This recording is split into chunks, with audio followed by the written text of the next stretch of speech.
bass in your face.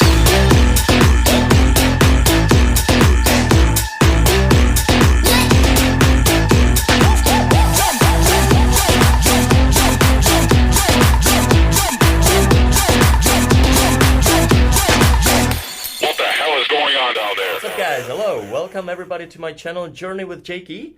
Today we're gonna be having a look on to another episode, and that's what to pack with you when you're packing. Traveling for 4 years consecutively, or over 4 years now, and pretty much 30 years in general. I think I did start when I was like 2, that was the first time abroad with my parents to Bulgaria at that time. I think I'm pretty much in a position where I think I can say that I know kinda what to pack when you're packing. So let's just have a quick look at it. The thing is that every destination, every place, every type of travel you go for will require probably obviously different things to pack with you. And you always want to try to pack lightly. You don't want to be carrying heaps of stuff on your back. And that does require a little bit of preparation. But if you don't want to spend hours or maybe days stressing out what to pack, how to pack, where to put it, just watch my video. Alright, let's do it. So I feel like probably I should start with what backpacks you should take in case you are taking backpacks. Obviously there's advantage of like standard luggage on wheels. There are advantages of backpacks if you don't want to carry something on your back and you just want to roll it, then obviously getting something on your wheels would be a way to go. I personally feel that gives me a huge disadvantage of being able to, with all my luggage, climb a mountain, go for a hike and stuff like that. You can get optionally a backpack with wheels, but it does get heavier. In my video, I'm going to talk about backpacks only and packing for a backpacker. If you were after a specific types of luggage or a different type of packing, or if you are a traveler who goes usually to hotels and stuff, let me know and I can make a video for that as well. A backpack that I personally chose is a Alpine Pro Lowy Alpine Airzone Trek 45/55. What it means is that it is 45 liters that is extendable to 55 by this bit. In practice, basically, the hard part is this high, which I'm not sure what exactly it is in centimeters, but I know that when I measured it, it basically means that it fits all carry-on requirements for length, depth and width. And if I'm not making it as a carry-on, I can extend it by this, but the thing is that the shell is lower than that, smaller, and I can collide it like that, which is great. For me, another great advantage is that it does have a raincoat, so it doesn't get wet. Little pocket that is for the raincoat can be used beautifully as a stash pocket, like a hidden kind of place which is not visible and nobody really knows about it. So beautiful for money or stashing anything that you don't want people to see, find. Drugs, man. You also should look on how the backpack sits you. So basically, this part should be somewhere on your around these bones here, so that when you click it in, those bones are carrying the weight, so it shouldn't be lower because that's going to damage your hips, and it shouldn't be higher because then that's not really going to be as effective. You should also always look that it should have this thingy here. Mine broke off, but that's another practical thing that I had with me. I always carry a belt like this. Now I can basically do that. And I can change the size of it as well. This one also has a whistle, which also might have broken off already. Yeah, somewhere there was a whistle that can potentially save your butt sometime. I like the idea of these side pockets, which give me access to whatever I need quickly without taking the backpack down. They're on both sides.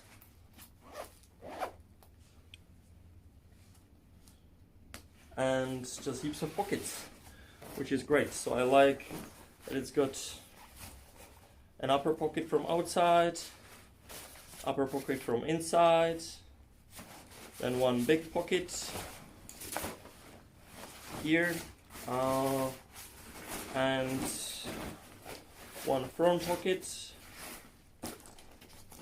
And this compartment can be fully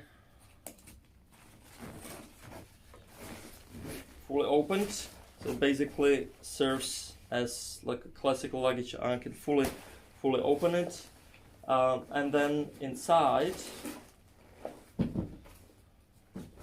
I can, this is going to be hard to show, but I can basically make it so that the whole one compartment would be as one compartment, or I can separate it so that the main compartment is divided by a pocket from this lower compartment down here.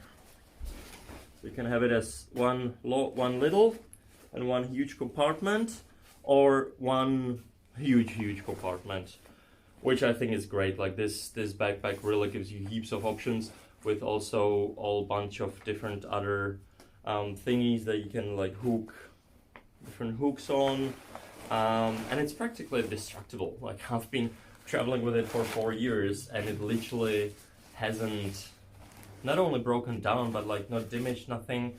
I do recommend all these things as well. To that you can attach other backpacks if you want, or anything else. Get good ones. In generally, I recommend getting good gear, good equipment, because not only it saves you money by not having to getting another one in a couple days, but also it saves you the nerves with not having to getting another one in a couple days. Also on the back, this is great for your back, that your back doesn't sit exactly on the backpack but on this thing. Plus it has these like air cushions, so you don't sweat all that much. Can't recommend it anymore. Beautiful backpack. Like I literally know, and I love it when I find a product that I'm happy with. Not only that I can share this with others, but also if this ever breaks down, or if I lose it, or if somebody steals it, I'm gonna buy literally exactly the same. I love the backpack as such. I love the color. Blue's my favorite color. I love the raincoat. I love the pockets. I love the options that it gives me. Couldn't go wrong with that. Obviously, you need to have a secondary backpack as well. I chose this one. Matches the color. Generally, another tip I think for clothes and yeah, just your gear or whatever. Find a color that you like, and then you will find that having one t-shirt and one shorts that match each other, or two shirts and two t-shirts that match each other, is great, because you can combine them, and that way you don't have to worry like, oh, this doesn't match that. Maybe like a small detail, but whoever pays attention to details or like fashion or something, that's something that can be very useful. So I match all my stuff into blue or lila or purple. This is another backpack. I will leave the small backpack choice up to you. I find very practical to also find something sturdy, ideally with that kind of material, as you can see, that if this gets ripped, it doesn't continue ripping. This one is called Zomake. But there's a whole heaps of the smaller ones as well, of the bigger ones as well today. You can consider getting something waterproof, but it will be heavier. If you're looking, and you should be looking at every gram, then going with something waterproof for a general use might not be the go. Again, I love it because it has heaps of different hooks, different pockets. I do like the idea that I can store my stuff in a smaller pocket, another bigger pocket, and above that another smaller pocket. Inside of the main pocket afterwards we can find another compartment in here. What I always like, and that's with the bigger ones and smaller ones, I would love to have like a small pocket here where I can literally just hide things even if I don't have the rain pocket. Plus, by the way, if the rain pocket is out, this with that backpack, that's something that will always be partially open. So like storing money there, if you have the raincoat out, could be risky. So I don't know, that's what I would love to see on jackets, backpacks, everywhere. Just have a stash pocket somewhere where you can like hide stuff. I used to have, by Rip Curl, I used to have flip-flops with actual like a stash pocket that you could like literally open the flip-flop and you could easily hide money there. I guess maybe they prohibited it because people were like smuggling drugs in it or something, because I can imagine that would be really easy. It was like invisible. I once got into trouble in Mexico. Not that I would get myself into trouble, but okay, whatever. I was kidnapped.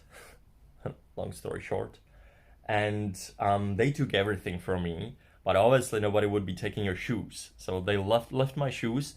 But I had some stash money in there. That at that time saved my butt. So that would be great. If you can find something like that, please leave it in the comments below. I would love to learn something about like these little hidden tricky things. Another thing I like about this backpack is that it has the side pockets from both sides, which is great for smaller trips for your drink. Yeah, I guess that's about it for backpacks. Oh, one thing I shouldn't forget, another backpack that I always recommend to have is like a really small, lightweight cloth backpack, something like this, that you can literally like roll and put into your pocket. If you can get one with another, again, extra little zipper pocket in it, that's great, but this can be also just added on from, you know, another backpack or anything basically. And this is beautiful. Like this can fit into your smaller backpack, or even into your bigger one. But what I usually do, and that's another great tip, for example, if you are meant to be under 7 kilos, that's hard sometimes because 7 kilos is nothing. So what I do is that I pack heaps of things on me, like I take heaps of jackets, and because you don't want to travel a special long distance with like bunch of stuff in your pockets and on you, then I take one of these smaller cloth backpacks, and once I pass the gate, I just put it all in there. That's a great tip, because what is considered weight is only what you have with you, not what you have on you. So if you get a jacket that has heaps of pockets or big pockets, or you can even, like I ripped inside of my, I'll show you, I ripped in this, okay, well I didn't do it, it happened by itself, but it's great. See, like, I don't know if you can see it, but basically in the pocket I reached this hole, and that gives me access to, I don't know if you, like how much you can see, but the whole jacket inside, practically, you know, and I can like stash whole heaps of stuff in it if I want. So that's a good tip, how you can still have 7 kilos on your in your backpack, but if you really want to, as long as it's not over 100 milliliters in one bottle, as long as it's not, you know, something sharp or whatever cannot go on board, then you can put all these things into your pockets. And you don't necessarily have to travel with something over 100 milliliters, you know, like just buy soaps and shampoos and all that stuff when you get there. If you have 2 pairs of shoes, well then put the heavier ones on your feet, and flip-flops, just put them behind your belt, you know, or carry them in your hand or whatever.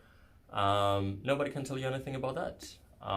The same with laptop, you know, like you can just put laptop, you are allowed to have a purse or laptop or whatever, like a personal small belonging, and in the laptop bag you can put heaps of stuff.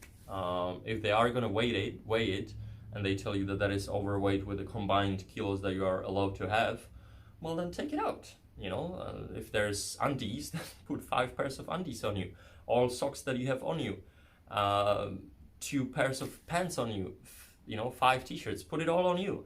You'll be sweating for a while, but you can take it off on the board of the plane and just put it in your prepared small cloth backpack, or have another plastic bag. Just stuck it all in there so that it's not uncomfortable to travel with it, and you're all sweet to go. In regards what to prepare document-wise, I very much recommend to, and not only that, but in general for preparation, a great book is called Travel Bible. I'm not 100% sure if it has been already translated into other languages outside of Czech, but if you do come from Czech Republic, that is the way to go. I am gonna speak only about a few.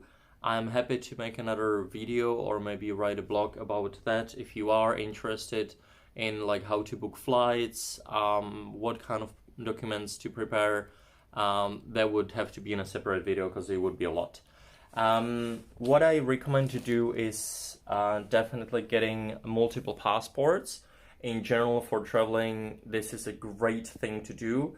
Copying all of your documents, and I'm talking about everything. If you studied university, definitely make sure that you have a scan of that. Scan and copy, not only hard copy, but like scan it, scan everything. Scan your vaccination certificates, scan your driver's licenses, IDs, student cards.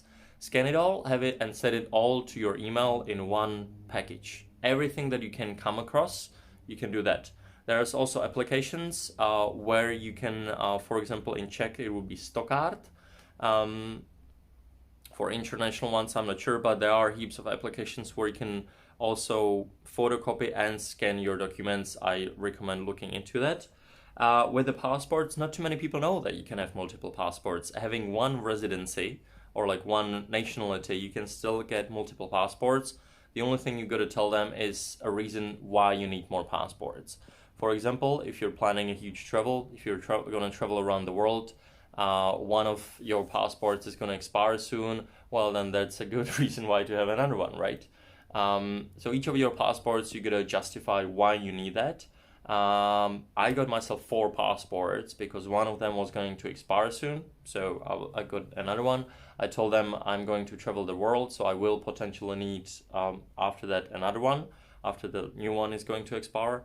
And some other, I can't remember, like I think that if you travel to Iran or Iraq or something like that, and then if you have a stamp from that and you travel to the States, they might not allow you in, you know, like stuff like that. So basically, as much weird as it sounds, you can have legally multiple passports, copy all of them. I've never used my vaccination international card, but always have cash from different countries, and do have cash, have ideally euros, American dollars, maybe British pound, depending where you travel. Australian dollar is always good too, Japanese yen, anything that is a good, strong currency. And have at least a couple $100 or equivalent of that in it. So, you know, some euros, some dollars. That is great for when your cards get blocked, when you lose your cards. And believe it or not, in some states, it might be handy for bribing. Cards definitely get a MasterCard and a Visa. So do have 2 cards and have a MasterCard and a Visa. Speaking of cards, I very much recommend setting up a Revolut or TransferWise, nowadays it's Wise, account where you can open an account in different currencies. It saves you heaps of money. Definitely look into that. Another thing that I would probably make another video about and I'm very much more inclined towards Wise than Revolut. But if you already have Revolut and are happy with it, stick with it. If you're thinking which one to go with, I definitely think that Wise is a good thing. You can even earn money with Wise. They pay 145 Australian dollar or equivalent of that if you recommend it to 3 of your friends who transfer at least $1,000 overseas or anywhere. They get their transfers free. You get $145 for 3 friends recommending. I think that's not a bad deal at all. All right, let's move on. I almost forgot another thing. What I really love about Wise is that they freeze the rate of the level of the rate when you're sending your money. And then if it drops or raises, you can decide whether you want to stick with that rate or not. I'll give you an example. If you're sending 10,000 Australian dollars into Czech crown for 15 crowns a dollar, and the rate drops within the next 48 hours, and that does happen radically, like for example, it drops by 1 crown, that would mean that they still freeze that rate, and you're still sending it for the same rate, basically winning those 10,000 crowns. And if it raises by that 1 crown, you can cancel the transaction and start it over for free. It earned me a lot of money. A good tip is to have photos of your kids and your pregnant wife. It's a beautiful thing, psychological thing. I laminated it. I took a photo of my friend, or like I took one of her photos with her kids. This is just my friend. It is not my wife. She's not pregnant. The kids are now grown up, by the way. But the main thing is that psychologically, it has been proven that if you have lost your wallet and the wallet has a photo of your kids in it, it is more likely that it's going to be returned. Therefore, I have these types of either smaller ones or bigger ones in my backpacks, in all my luggages, backpacks, wallets, phones, everywhere. And in the back, I have written, if you found me, please return me, and then my email address. Good thing. If you're hitchhiking, also the first thing I get in the car and whenever convenient, I'm like, oh, you wouldn't believe, no, my wife's pregnant, and I start showing them the photos. It's just statistically proven that psychologically you will less likely get raped, robbed, stolen, who knows what. Another thing I very much recommend is getting an international driver's license. However, if you are going to be traveling somewhere for longer and staying there, like me in Australia or New Zealand, for example, just get an Australian driver's license. It is a bit of a pain in the butt to first set it up, but once you have the first one, then the following ones are super easy. And when you think about it, they don't have občanský průkaz. They don't have such a normal ID like we do in Czech Republic. In Czech Republic, when you're 15, you get an ID. What you can request in Australia is something called photo card, but other than that, your driver's license is your ID. And when you think about it, like when you're renting a car, when you're making a loan, when you're checking into a hostel or hotel, you would need your passport. In a lot of places, in Australia especially, if you go even into a club or disco or a bar or something, if you're purchasing alcohol, they always want either a passport or a local ID. And if you can't provide that, they will not take your foreign ID, and you're kind of screwed. Also, if you, I don't know, if you get in some sort of a trouble, like if you happen to crash a car, then they can't really get to you. I'm not recommending to do this, just a heads up, but with your Australian license, the only thing they have is your Australian, probably not even a current or existing one, address anymore. And it might become handy for some institutions not to actually know your home address. Just to think about. For your documents, I have my passport along with my ID in a waterproof case, and I do have another waterproof case that I'll show you later on for my phone and whatever. All these documents and stuff I have in something called Life Venture. I have another smaller one somewhere. This is so practical that I even have two of them. I don't know the brand of this one. I think I found it somewhere, but the Life Venture one is great. Life Venture in general is an awesome brand. What it serves like is basically like a body pocket. So you click it in.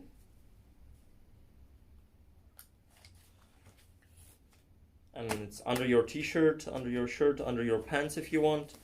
And it's practically invisible for anybody outside. You can easily access it without actually having to take it out. I still recommend, if you're doing this, to do it outside of public or in the bathrooms or something, so that nobody actually sees that you have that inside. Because then if you were about to get robbed, which is unlikely, it does happen, then people would always see that you have this inside, and it kind of loses its sense. So do have it there, but don't let people too much see that you do have it there. If you're going to a bar, I recommend still having a few bucks in your pocket so that you don't have to go to the bathroom every time, or that you don't have to reach to this. And in here, have only what you really need to have there, like bigger amount of money, if you need to bring bigger amount of money to a bar anyway. But it's not only about bar, it's just traveling in general. Some people do not like to leave their passport at the hostel or hotel. I am the person who always loses everything, so I will rather leave it somewhere, and I don't think that people would want to steal my passport rather than taking it with me everywhere. And again, if you go to a bar and you do have already the local driver's license or at least the photo card, then you don't need to carry your passport with you. And I do not think it's a good idea anyway. But yeah, this has two pockets, a bigger one and a smaller one, and you can easily I fitted a passport in there. And Life Venture is great because it does have also a special, I don't think that this is waterproof, it might be like water resistant, but there is a waterproof pocket inside of this where you can hide anything that you don't want to get wet. With your passport, I recommend getting like a case for it so that it doesn't get damaged. Also inside of the case, you can again stash a little more money. At least I have like 10 euro there. And it's not a bad idea to get a photo there. Don't laugh, please. Yes, it's me. Because if you need like another document, another ID or something, quite often the services, if they even provide them, are very expensive to get it in that passport office. You would have to get out, it gets delayed, or get it there for like triple the price or 5 times the price than anywhere else. And if it's anywhere Southeast Asia, you won't get it. So you actually have to leave the whole visa immigration office or whatever, go get your photo somewhere else.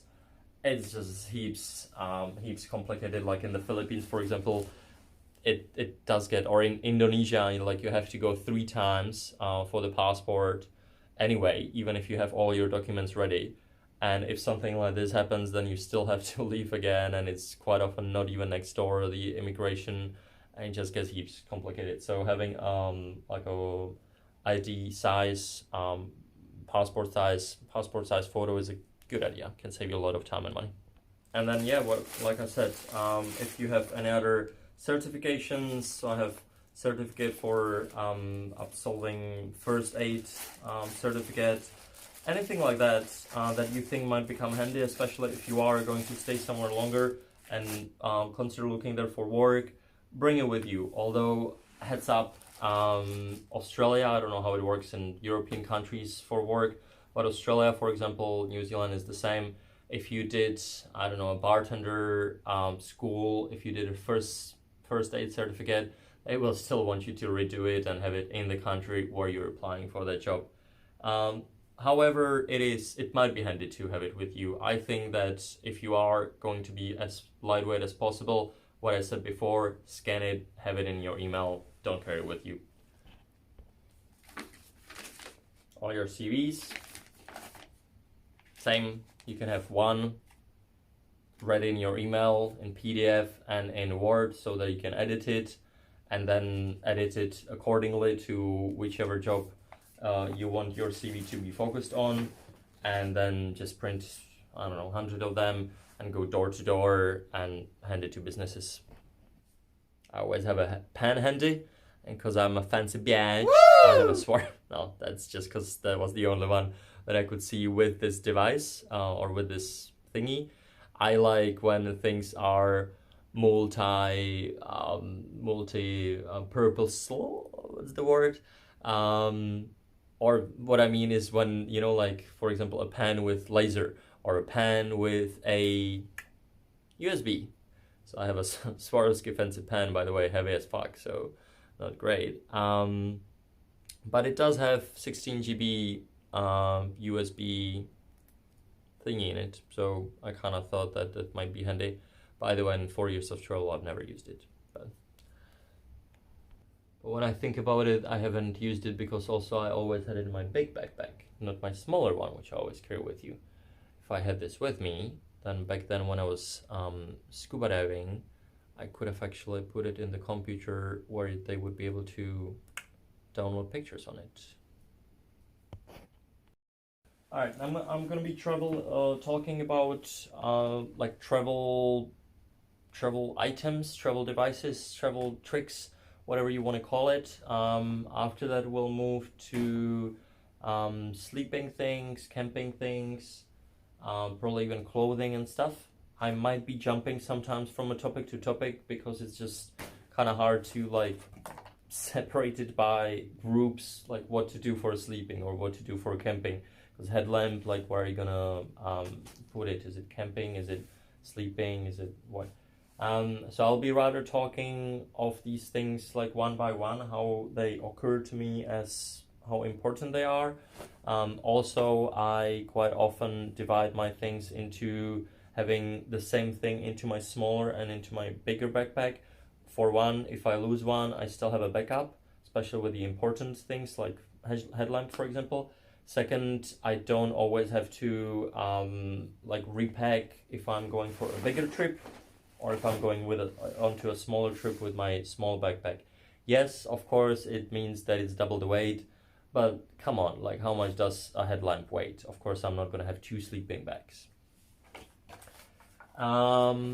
Plastic bottle. An empty plastic bottle is a damn good thing. It is super lightweight because obviously it doesn't weigh anything, but past the security check on an airport, you can't have liquids there. You can have an empty bottle. If you're traveling on airports or in countries where there's drinking water, first thing I do is that I fill up my empty bottle with water and I can have water all the time on board. You can also bring Tang and make a juice straight away. Sometimes you can also bring a little bottle like this. This is 100 milliliters. If you like to drink and if you have a ritual, I used to have that ritual. I'm not drinking all that much now anymore, but one of my rituals was that the moment I took off, also at that moment nobody gives you any drink. So if you're thirsty, if you need to swallow, well, for swallowing pills they would probably give you water, or if you just want to have a drink, you can get ice at McDonald's, which is not considered water because it's solid. You can have your vodka in your 100 milliliter bottle, or just get heaps of you can have up to a liter divided into maximum 100 milliliter separated bottles. So you can technically take a liter of vodka with you or whatever gin into airplane. Have an empty bottle, have Tang. You can make a nice screwdriver while taking off. Then I don't think this is all that necessary because you can make it from anything. You can make it from a piece of paper. I carry it with me because it reminds me of Fiji. I got this from Fiji. It is very lightweight, and believe me, if you travel to countries where there's 40 plus degrees, a fan like this will become very handy, and it's just beautiful.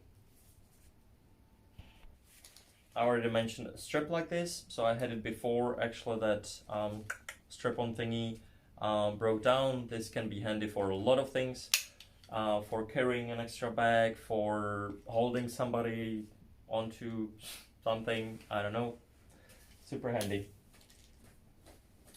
What else have we got here? So another headlamp. So I do recommend having a headlamp, one for batteries, like different types ideally, because like this one, for example, it doesn't have a red light. This one has flashing. And I have another one that has red light. Red light is good for night venturing because it doesn't bother animals. So not only you're a little bit more cautious for the animal's eyes, but also if you want to see more, it doesn't distract them and you can actually see them. This one is great because it's very strong, but also it's heavier. It has two different types of lights and it's USB powered. So I have two different ones for batteries and then I have one for USB. So if I run out of batteries, and always the batteries are heavier, it's better, it's worse for environment. I can always use this. I prefer to use this, but it can happen that I run out of that and I want to have backup of light, because you can't imagine, especially if you run out of your battery in your phone as well, and you know, if you get lost, a light is something that can actually save your life. So that's something I recommend not to underestimating. Wallets, I always have two wallets. In one of them I have my some of my backup money, some of my backup cards. With pens, I always have heaps of different pens, pencils. A marker is great for when you're hitchhiking. You can make big signs on a cardboard. Hey, I'm lovely and desperate and I need to go there and there. I'm just kidding, you can make it as short as possible ideally, by the way, when you're hitchhiking. Another hitchhiking tip, in a lot of countries when you're doing this, they will just do this back to you, they'll be laughing or something, so you have to do this or this. At the same time, I feel like it might be looked at a little bit of taking advantage of, because it might also mean that you need help, but then you do need help. But again, in a lot of countries, they don't even know what it means, so you kind of have to get their attention somehow. I wouldn't be necessarily doing this or like a lot doing this, because that might mean that you're in a life-threatening situation. So let's not take the advantage of them like that much. What else? Now we're in COVID, so obviously have all your COVID certificates, hard copy, and in phone hard copy, because you can run out of your phone power and then you will need that. When I would be talking about electronics, so I have all the specific baggies just for electronics where I would be keeping my batteries and just anything that's kind of like technical or electronic. A beautiful thing, I even have two of them because again it's small and lightweight, is a USB hub, USB port hub, where you can plug in your, up to this is 1, 2, 3, 4 USBs, and you can charge 4 devices at the same time. I think that's quite handy. I do have spare batteries, although I do have spare adapters for, now these are Australian ones, I think. That's just my kind of like more of a comfort, because I did live there for quite a while.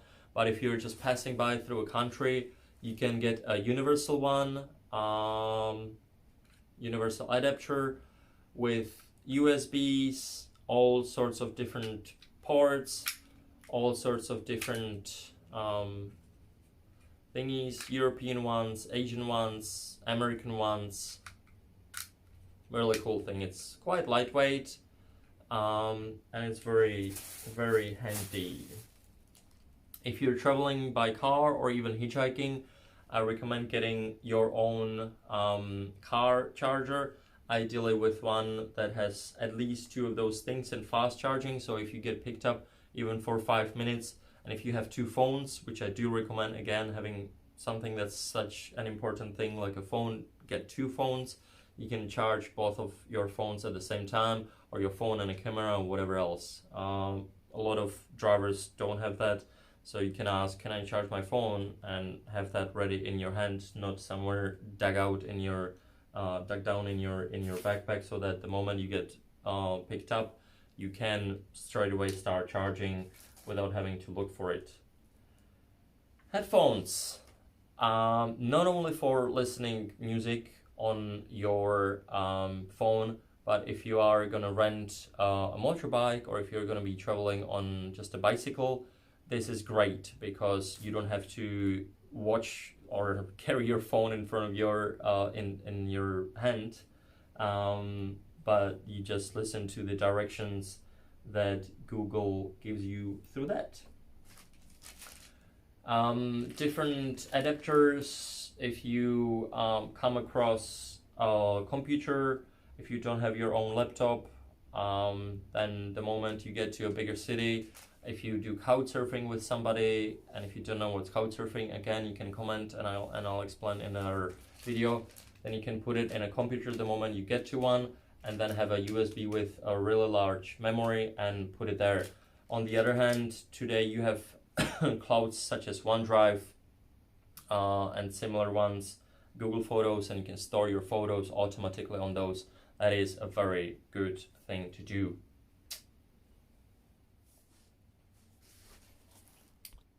When I'm already mentioning electronics, and with phone, that is obviously up to you, and speaking of phones, we could have another 1 hour video easily. I personally recommend always having the best and the worst. That concerns any device, any item, any cloth. For example, with clothing, the better quality shirts will last longer, they will serve you well, but at the same time they are expensive. You can't have just all of your equipment, all of your gear, only the best. And as a backup, I recommend having the worst one, because in case you lose the best one, you still have the worst one, at least until you find a replacement with a good one. Also, there could be situations when you will rather prefer to use the worst one. For example, when you're hitchhiking, you don't want to look fancy. You don't want to look great. You want to look a little bit desperate so that people pick you. With phones, I think it's a good idea to have in one pocket, even with you. I sometimes find it actually quite uncomfortable, so I'm not doing it. But if you think you wouldn't mind having two phones on you at the same time, I think it's a good idea, because if you get robbed, and that happened to me once in Prague actually, that I went to a hotel room with a girl, and yeah, judge me as much as you want, and I was a bit drunk, and I fell asleep, and when I woke up she was gone, and my phone was also gone, but only the phone that she could find. She didn't realize that somebody could have two phones on him, and I had my good phone hidden, and I had my worst phone kind of like in my pocket, so she just took that one and disappeared. With your phones, so I personally, I like taking photos. I always focus so that, again, I don't have to have like a camera separate and a phone. I always try to aim to have the best phone with the best camera, so that I can take my pictures on my phone with a good zoom, with a good quality, with a good now Samsung S22 Plus have 8K video recording. That's great for vlogging. It's great for your memories, and those things, you know, they stick with you, like the memories, for example, of what I mean. And that's, I think, you can't put price tag on your memories, and having that forever, I would invest into it. But again, like, you can't be buying a new phone every year, obviously. It depends what you're after. If you can resell your old phone and buy a new one and upgrade, maybe do it, up to you. Anyway, with covers, rather than having just a standard cover, I recommend getting this, it's called a wallet, where you can put your cards, your backup money, your whatever you want. If you want a condom in it or something, you can put that all in there and have it all handy whenever you need it. It's not a bad idea to put a magnet on the back of your cover or of your phone. Reason being is that when you travel, you should, if you rent a car, if you're not hitchhiking, you should get also like the thingy for like the phone holder, I think it's called. And ideally the magnetic one that you can place on your windscreen, and just put this on it.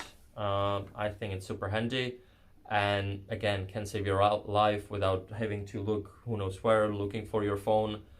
I've seen many situations with a lot of drivers that had it on their lap, and the 2 seconds that you put your head down, or even if you have it on the fan, especially if you're a man, maybe you wouldn't know, but men have worse peripheral vision. So when a man looks down even on the fan, they lose the control for 1 second over what's going on the road, and that one second can cost you life. This thing is good. I think it's called just like a ring or something, especially if it's an adjustable, turnable like this. When you're holding your phone, you can put this there. Saved me a lot of times taking photos on like what is it called? A mall? No. The thingy by the water, like a port or whatever. When it gets windy or something, and then you can actually still catch it. Also, sometimes if you're doing this, somebody can come and grab it, but this way you hold it still. Good. More electronics. Are you a music freak like me? Then get something small like this. I can't.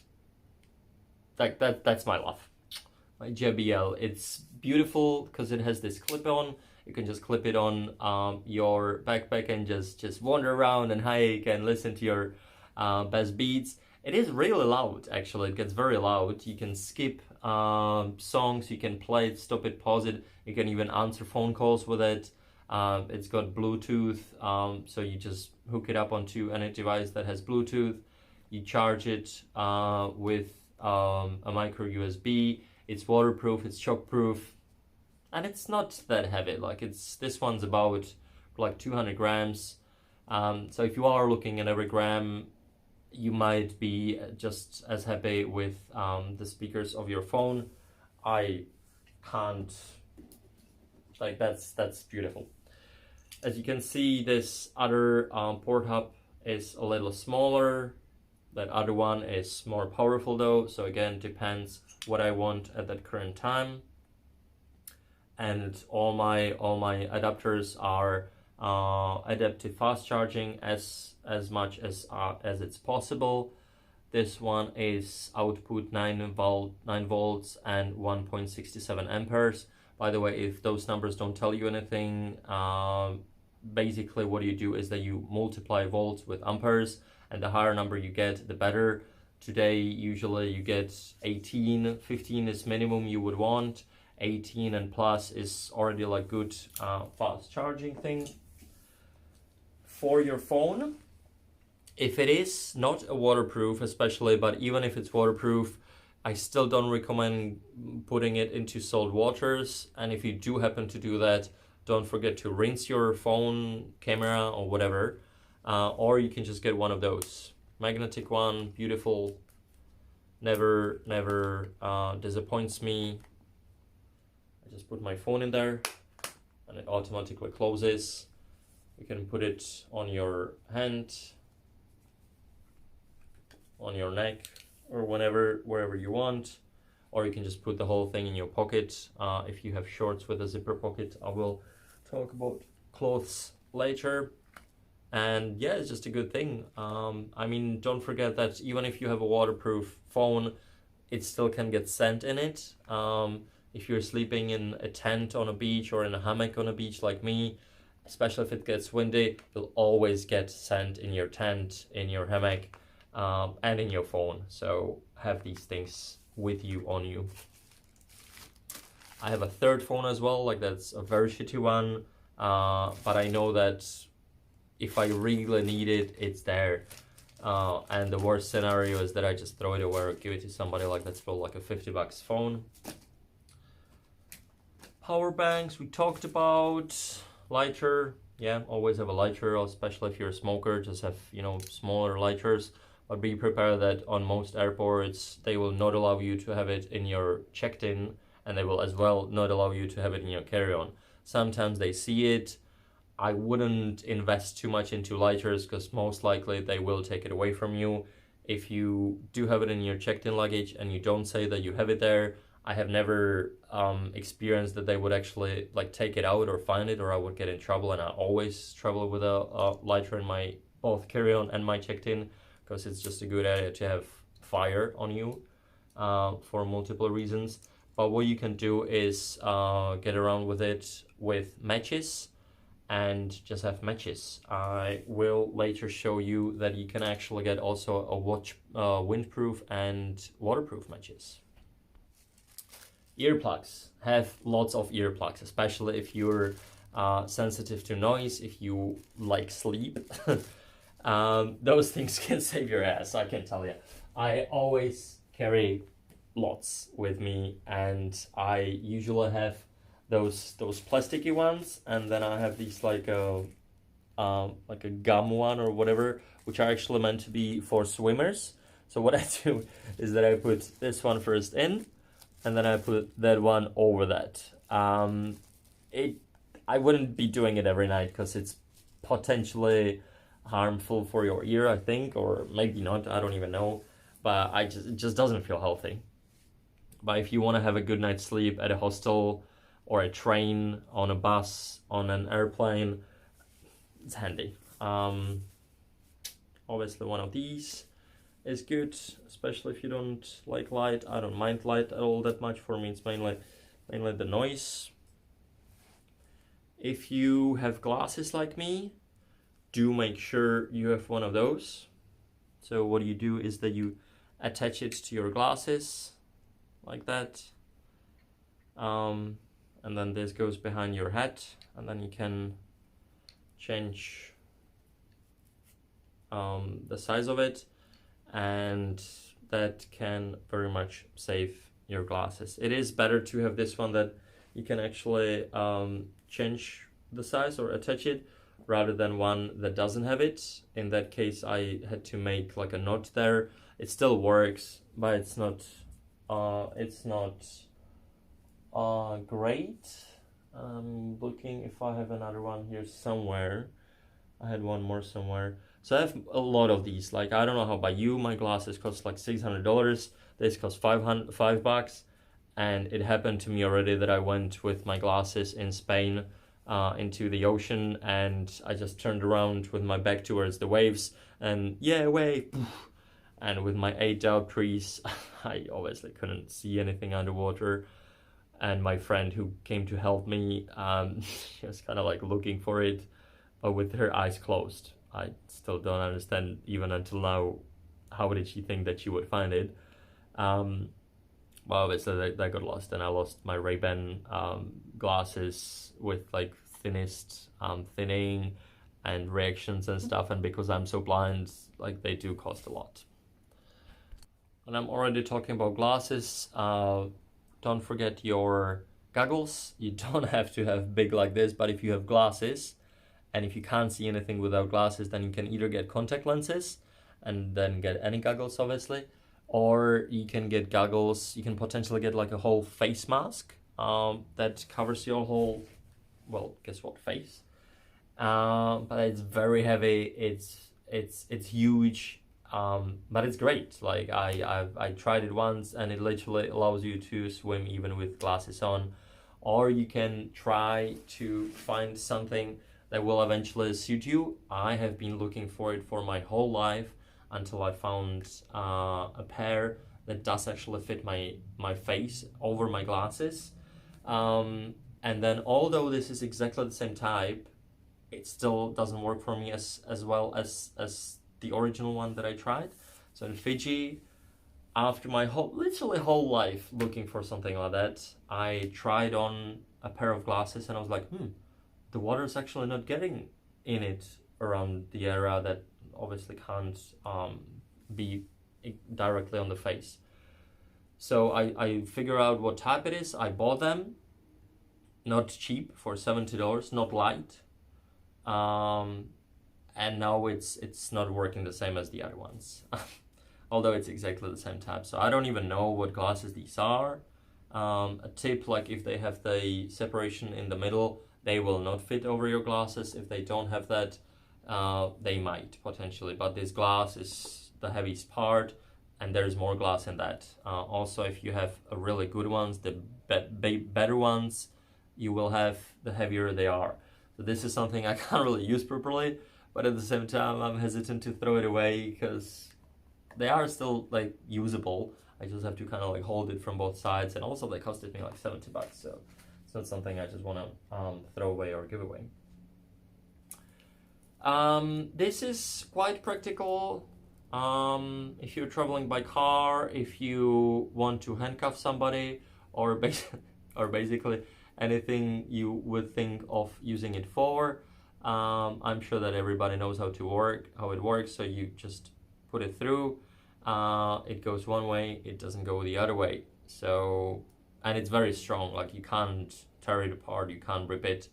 Can be handy for repairing, can be handy for other stuff. And you can get playful with it too. This can be again handy for anything. I don't know, I just have it on those. Super glue. I have so many super glues. Like I use super glue as a tool on almost everyday basis, I have to say. I repair my shoes with it. I repair everything. I put super glue on my super glue. Another lighter, gaffer tape. I didn't want to take the whole gaffer tape, so I just rolled out a little bit of gaffer tape. It is good because it's waterproof. You can repair leaks with it. If you're traveling by car, it can be quite handy. You can also, if you get to northern parts of Australia, and if you, what's the plant called? Guppy or something like that. I can't remember. But there's like this plant that has like little thorns in it or something, and if you touch it, like all these poisonous thorns get into your skin, and they say that it's the worst pain ever. But if you have only just even a sticky tape, you can put the sticky tape on it and take it out. But otherwise, tweezers or nails, you would not succeed. So this is actually good to have in your small backpack to travel. You know, like you also have to think like what you need in your big backpack and what you need in your small backpack. So these last things, what I'm showing to you now, I carry them on me more frequently kind of thing for smaller trips and all the time. So if you are planning to go for a day trip, you obviously don't want to take your 15 kilo whatever big backpack, but this is something you will need, and it's small and it's light, so you want to have this in your small backpack. Another thing, for example, a knife. You will want to have in your small carry-on backpack, but watch out when I say carry-on. The reason why I'm doing this is that obviously they would confiscate this from you on the airplane. So if you are traveling only with your carry-on, wait for getting to the destination and get these things there. They usually like $1 or $2 or something. So anything sharp, pointy, they will confiscate from you. And if you do have a checked-in luggage, make sure that you put it from your carry-on into your checked-in luggage, and then after you land, if you're not planning to connect or travel again anytime soon, then transfer it into your small or carry-on or whatever you want to call it luggage. I always make sure that I also have things to eat with in my smaller backpack, because for small daily trips and for bigger trips as well, like that's why I have it in both of my luggages. So this is good for even just cutting bread, for I don't know, anything that you will want to use sharp knife for.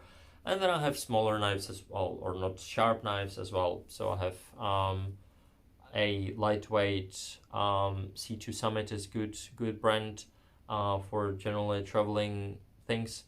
Lightweight knife, lightweight fork. You can actually, and I used to have it, but it broke, and I'm actually happier with having it separate. You can have a thingy that has, and I think it's also made by C2 Summit, that has it's like a spork, I think they call it, like a spoon and fork, and it has like a part of like a knifey sharp thingy from the side as well. I'm just happy with this. Sometimes I even carry just sticks, because I like to eat with sticks, so I have 2 pairs of sticks. This is what I was talking about, so I actually kept this part. Somebody told me a trick that when you want to zoom into something or focus onto something, then you put your hand behind it. This is how it was working. So there was the fork part, there was also like a spoonie, and on the side it has this this sharp thing. I kept the sharp because it's light and it's nice. With pens and something I was talking about, if you don't want to carry like a whole heaps of pens, you might need to have something to write with. So you can take, if you are looking at weight and every gram, you can take just the inside, but watch out, they quite often dry out. I sometimes can't get them working. So it depends like how much of an importance it is for you to write with. See, this one I can't get working, whereas the Swarovski pen, that literally I bought it 5 years ago, and the first second and it writes. So again, like, you know, good quality of things, obviously you will pay for more, but it is worth investing into because it will just save you money in the future and time. With sunscreen, I'm mentioning this now, although I will have later like a separate part for hygienical things, but I'm talking about it now because I have this ready here for my small backpack. You can get small creams like this. You can even hook this onto your hook on your backpack. I would be careful with it a little bit because it tends to open and then you get all your backpack messed up. You can get like a small baggies like this, which you can just put it in and you're all sweet to go. Again, I would get the strongest one just because it is a good protection, and a 20 PF or whatever it's called, 20 SPF will weight you exactly the same one as 50 SPF. So why not having the better, the higher, the more quality one rather than the smaller one. Sewing kit is a good thing. If you get a hole in your t-shirt, you can make it suit. A shoelace or an extra string can be used for multiple things. I recommend personally, even for smaller trips, always have like a little toothpaste, a little toothbrush, and a little deodorant. That's just me. I like to not stink even when I go somewhere, especially when it's like an overnight trip or something. I just like to have the opportunity of not sweat and be able to wash a little bit with a shampoo and shower gel. That's up to you. Even with this, it's obviously up to you. I don't take those things. I mean shampoo and shower gel, because if there's a river or something, I don't like my hair don't get all that greasy, so I don't need those things. So I usually don't even use shampoo all that much back home, even in a shower. I just use a conditioner. If I have the option, if I get it somewhere for free, I wouldn't buy it by myself. And I definitely wouldn't take it on a small trip or a perfume or something like that. But a small toothbrush, or if you have a big toothbrush, then you can just break it apart and take only the last bit. And you can get these, you can either buy them or quite often they give it to you on airplane, like these little toothpastes. And you definitely get it in every hotel if you stay at a hotel. With locks, I personally think that this is the best lock. I think I got it again from Life Venture. This one actually is PackSafe Smart Travel Gear, but other companies make them too. The great advantage of it is that you can lock multiple things all together. You can lock them around a tree, you can lock them to anything. And and you can use it as a normal lock at a hostel or a swimming pool or whatever as well. You don't have to carry a key with you. You just pre-dial a code, and yeah, I think, and they're light as well. Like they're actually much lighter than they look like, although they're quite big. This is all made out of plastic, but this whole thing is metal in it, and it'd be hard to, like, if somebody wants to steal it and if they have the proper gear, they still will go through it. Not with scissors, I wouldn't think, but if they have, you know, something to click it with, then they will. So if you have something you want to lock for more permanently or something really important, then this is not going to be enough.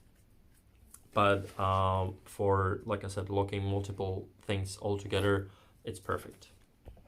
Bags, and again, bags everywhere. Have bags as much as you want, as you can, because they can be very handy. And if not handy, at least then if you go shopping, you don't have to buy new bags, and they can very much save you money. What else? I like to a little bit exercise sometimes, so I carry this thing with me. It's like this band that you can exercise with. You can put it on your feet and do this. You can do the same with your leg. So I think it's very handy because it's not, I would still like it if it was a little lighter, but it's super small, and it probably has, I would think, maybe like 120 grams, and you can do so much with it. You can even put it on your head. Do the same with your head. That's good for your shoulders. You can do triceps with it, and so on. That could be a different video now.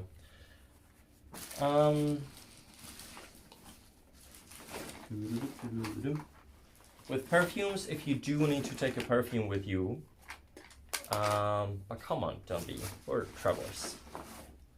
Although, just a few seconds ago I said I like to smell nice. You can just get a small one. You know, you don't have to carry a whole heaps of big ones. Just get a small one, or get one of those plastic refillable ones, and or, you know, like just get the container and then transfer your perfume in it. That's a good thing. Obviously, if you have glasses, then you will need a cloth. Don't do it, please, on your t-shirt. Don't be a silly dude like me, because they will scratch your t-shirts. Mask today, that's an obvious thing. I don't have to talk about it. With repellent, again, I recommend getting the best one you can. They will get quite expensive. Bushman, like this thing, costs $17 one. So that's, I think, or maybe even more. So that's not the cheapest. But again, why would you be getting a lower quality of something that has the same liquid? So you don't want to be carrying, this is 100 milliliters. 100 milliliters will equal 100 grams about. And you want to have 100 grams on your bag of something that is the best, I think. Speaking of grams, I like this thing. It shows you the weight of your luggage. So you can double check that at home before when you're packing, what your luggage weighs. You don't have to have it. I think I found this as well. Again, something not that I would be buying, but it goes up to 35 kilos. And I just think it's in pounds as well. It can become handy knowing what some things weigh or something, and it's actually quite accurate. But obviously you won't get, you know, like a accuracy of 10 grams of it or something, but you will be able to weight half a kilo. If you are a glassman like me, definitely have spare glasses with you, because if you get screwed, if you lose your glasses, then you are screwed, and that's something that has to be in your carry-on. If you lose glasses like me on a beach, have contacts with you as well, have backup contacts. If you can't wear contacts like me, don't forget your spare glasses, please. Alright, what else have we got here? I was already talking about duct tape or gaffer tape. So I have the main one in my main big backpack. and like I said, I rolled out a smaller part which I placed in my carry-on small backpack, whatever you want to call it. With the knives, I bought like a trio. I think I got it back then in Manila for, I don't know, maybe $2, all the trio. So there are smaller ones, bigger ones. I have 2 bigger ones and potentially heavier ones in my big backpack, which if I'm traveling somewhere, I'm trying to leave that somewhere in a locker with my friends or whatever, and I'm just carrying my smaller backpack with me. And if you have it prepared, if you really think about it, and if you prepare it perfectly, and believe me, you always find it that you're missing or you're having something extra, and this just comes the experience what exactly suits you, that comes only with traveling and with, you know, the experience as such. Yeah, so then you will find that actually, like, you can literally just grab your small backpack and you know that that's all you need for the next 2 weeks. Like sometimes I just have 1 t-shirt in it, I keep rewashing it, and stuff like that, you know, and I know that I don't need my big backpack. My big backpack serves me as kind of like a supplies, or for like a really big trip, or if I'm moving somewhere, if I'm gonna live somewhere. But if I'm just gonna make a trip, or if I'm now, for example, I have to move out on Friday and I know that on Sunday I will be going to Waiheke Island for 4 days, and then after that I'll be moving to a hostel. So probably for the 2 days and then for Waiheke, I think I will just take my small backpack. And I know that I will have in it everything that I will need for the 2 nights in the city, and then for the 4 nights in the Waiheke, and I should be all sweet. Okay, so what else have we got in the big backpack? This, again, I think I got it back then for a birthday. Depends on your preferences. I've never used it, I don't think. Also with all these like fancy bottles, like I'm happy with my plastic bottle because I know that I can throw it away anytime I want. It's much lighter than the I don't know what it's called, the hard plastic ones. Although maybe drinking from the hard plastic ones is healthier, because I can imagine that plastic has terpenes in it. So if it gets old or hot or something, these normal plastic Coca-Cola or whatever bottles can potentially be harmful for you. I don't know. This, I guess, you can put hot stuff in it as well. It can serve as a cup, as a soup cup. Again, never used it. Up to you though. More cutlery. You can find these in yogurts often. So I think they're quite handy. I was mentioning my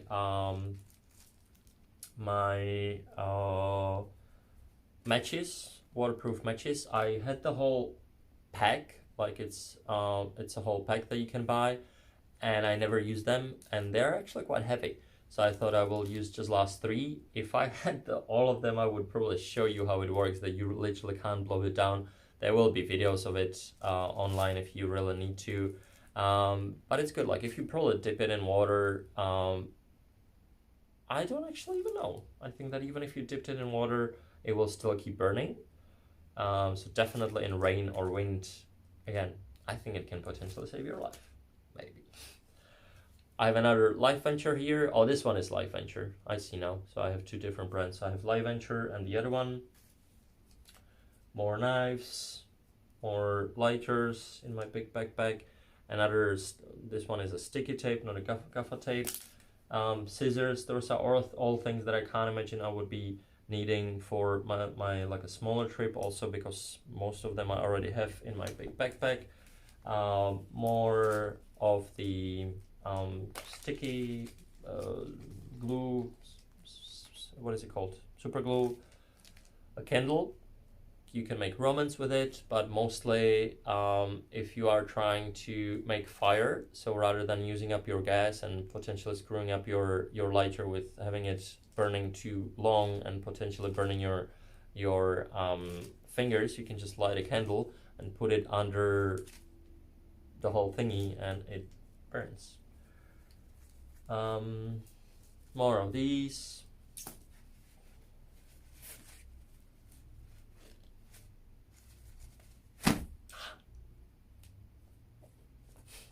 I don't know what this is called in English. Flying plate, we call it in Czech. never used it. It can be, I guess, handy if you want to eat from it, for example, or but it's obviously meant to be for like playing with it at a beach. It's very light. I don't think it would really even work. Like if it's only just a little windy, I think it would just like, fly away. Not sure what this is called in English. In Czech we call it dry. Is it dry zipper? So that can actually be good. Like if you're making something, like you can literally just cut it into pieces. Matches, waterproof matches. So I have some more waterproof matches. These are not all that great and fancy as the other ones. You can also burn them on any hard surface. I never find myself needing these things. The most lighters that I have always worked, especially if you get like a what is it called, like the laser lighter or whatever, the one that also is hard to blow down in wind. I don't smoke anymore.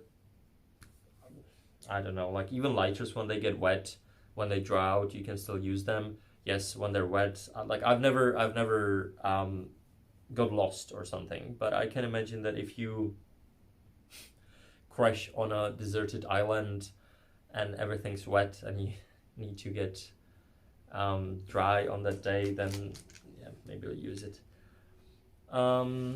Sicherheits safety pin, or what is it in English? Yeah, I guess so. Safety pin. Heaps of safety pins. Not sure what these pins are called. And a box like this. These things can be also a bit handy. Nikki is not gonna like me for this because she's saying that I shouldn't be trying to sneak into places without paying a fee. But I decided that I will like to be sharing these tricks, especially if I once am not going to do that anymore. I have these different wristbands, different colors, different shapes. So silver, blue, red, green, orange, and heaps more. And believe me, like you can get into all-inclusive hotels where, you know, like you'll be drinking all day for free because you have a similarly colored wristband. Or you can get into concerts, festivals, or whatever. And quite often, like the writing is not all that visible, especially if it's night.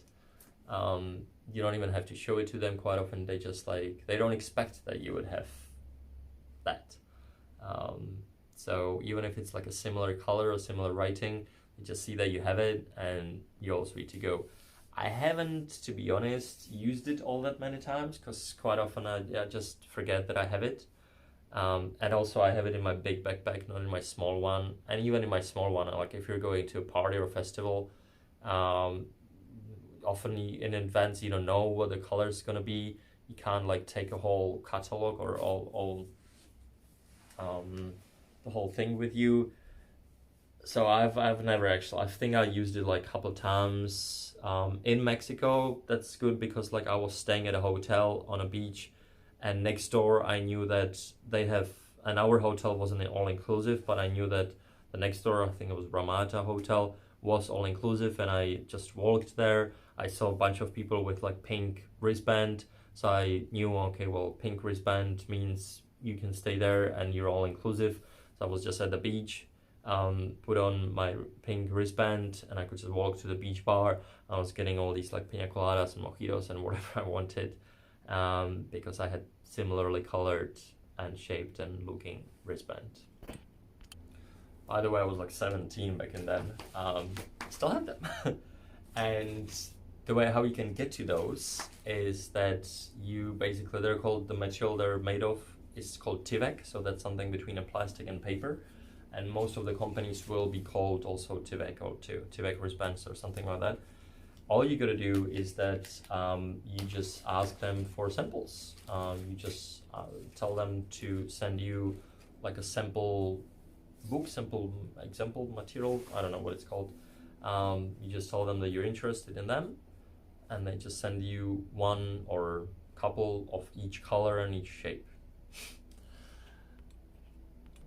In regards of blankets, I have something that is again very universal, versatile, I should probably say. And the reason being is that it is a very bright color. So again, like I said, I like to have, you know, all the ranges. So I like to be invisible if I want to, and I want to be visible if I want to. So for example, if I am crossing a road, or if I'm like on a highway where I want cars not to hit me over, or if I'm hitchhiking and I want to be visible, or if I get lost and on a mountain and I want the what is it called? Not the rescuers? Yeah, rescue team to find me. This would be good to like first cover yourself with whatever you want warm and put this over you, because you will be visible in dark, on white if it's snow, and so on. Second of all, it can be used as a scarf. It can be used as a dress because it's huge. It's see-through though, so I wouldn't be walking naked under that. It can be used for a woman as a dress. I can imagine. I mean, I've never done it, but yeah, could definitely go around you like this. It's long enough. It can be used for a man as a, I don't know, skirt, whatever. It could be potentially used as a towel. It can be used as a blanket. This is great. Never used it. But it's cool. And because it's see-through, that probably gives you an idea that it's like really light. I can imagine using this for a tantrical massage because it's just like really a nice material. See, you can use it for anything. That's why I never use it. With the sunscreen, I recommend having like a one bigger one because it does get cheaper, but then you can use that one to fill up your smaller ones. And again, I have like a small one. Beach Hut is a really good brand. This one is even SPF 100. But a small bottle like this will cost ya, this costed me 339 pesos in Watson's in Philippines.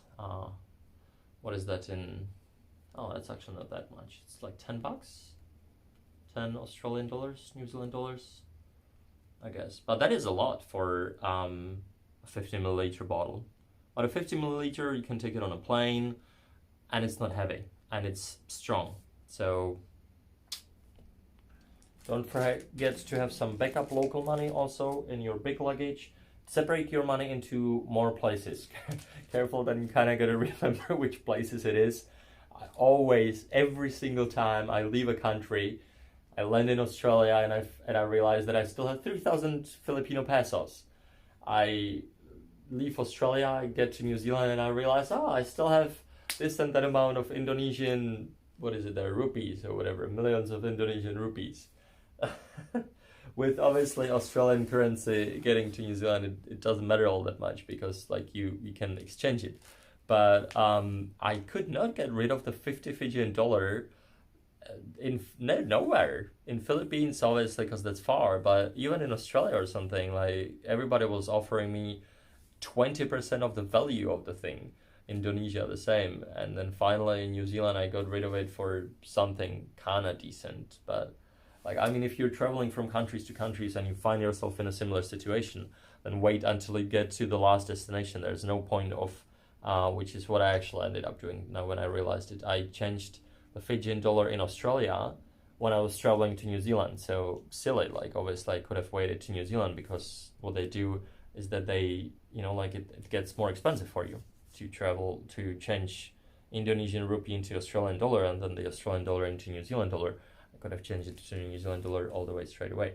And some money, like actually Australian and New Zealand dollar, are a little bit like plasticky. Mexican money has the same. So you can't get them wet, and they should be a little bit like burn proof as well. They do tear quicker, I think. But I still have them in like a plastic thing.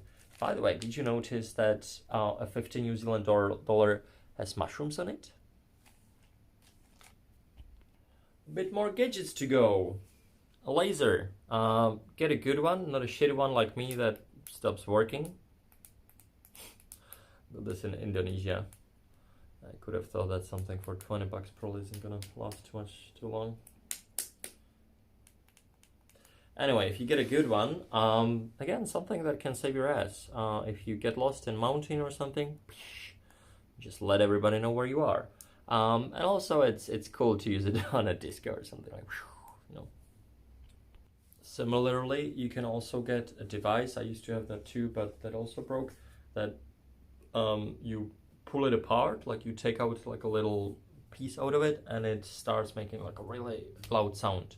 It's good for an alarm. You can attach it to a door or whatever, or wall, and then if somebody opens the door, it starts yelling. You can attach it to any of your backpack. Again, if somebody takes it, it starts yelling. You can use it for when you get robbed or attacked. You can pull it out, it starts making like really loud noises. Or if you get lost. There's heaps of others like similar like tricky devices. You can get also Apple makes that, and I think you can get it from other companies as well. You can get like a chip, like a tracking chip that you can attach to your put it into your wallet, attach to your keys, phone, backpack or whatever, and then you can track. I think it lasts like a year, and you can track where your device is. Or you can maybe you can make it even like sound, so you can find it where it is. And again, if it gets stolen, you can also find it potentially. I was talking about other backpacks. I mean other bags. Here's one. When you open it, it has a little pocket, and that is the pocket, and you can basically put the whole bag into. So I got this one because first of all, I think this one is from Fiji. It has memories on it of a picture of a painting of Fiji, and then you can also put it in a little box like this, and it's durable. Again, get something that are things that are durable. If you need some other pockets, bags, or whatever, that's up to you. I recommend getting some waterproof ones as well, like this, or something like that, which you can swim with. Heads up, I did get water into this because it obviously doesn't seal it 100%. It's good for swimming or like into rain kind of thing, or if you're like not really swimming, if you're not gonna have it underwater, if you have it like on hand, and you expect that you might accidentally get into water, sure. But when I was sliding a river on Bichu, which is, what is it in English? In Fijian, Bichu means bamboo. I got water into it, and then even my waterproof phone didn't really agree, and the reproductors didn't, the speakers didn't work for a while until I dried it out, and it started working, so that's good. Towels, obviously quick drying towels. Have a bigger one and a smaller one. I have this tiny one that I wouldn't be able to lie on or cover myself with, but it's small, so I have that in my smaller backpack, and I have a bigger black one in my bigger backpack. This is something you can use to protect yourself from insects. If you're sleeping or hiking anywhere where you expect insects, you can put yourself in a sleeping bag, and obviously you don't have your head in a sleeping bag, so you can use this. I mean, obviously still the places that are touching your skin, the insects can get in, but not all that much. You can use it double as well if you want, or just make one around your head, or put it on anything else. If you're sleeping in a car, you can attach it. You can buy magnets in Bunnings or whichever country you are, magnets that you attach these things with onto your window, and then you can sleep with an open window and still have this. A hat, Again, good to have a hat that you can use for multiple things. In my case, it's a good quality hat that sucks in sweat or like repels sweat or whatever. It's breathable, and you can turn it to have a blue one or a red one. It will match all your clothes.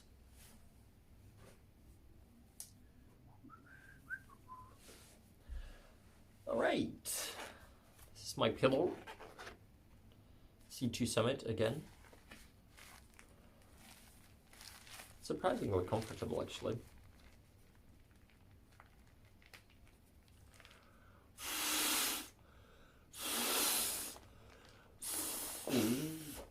Three breaths and it's ready to go. I use it all the time. I use it in airplanes, I use it in trains, on a bus, like a classical thingy, but you can even use it for just sleeping as such. Very comfy like this. If you want more under your head, I even use it like this. Super comfy. Can't complain. It's actually really comfy. I'm tired now already. Such a long video. That's the longest video I've ever made. Somebody's still watching. Good on ya. And then when you want to undo it, I mean, you don't have to do it with your teeth, but I'm holding with my one hand this and with my other hand the phone. Let me put it back in the tripod. Oh, there we go. Yeah, and it's ready to go immediately. Like this is a really good thing. It's washable.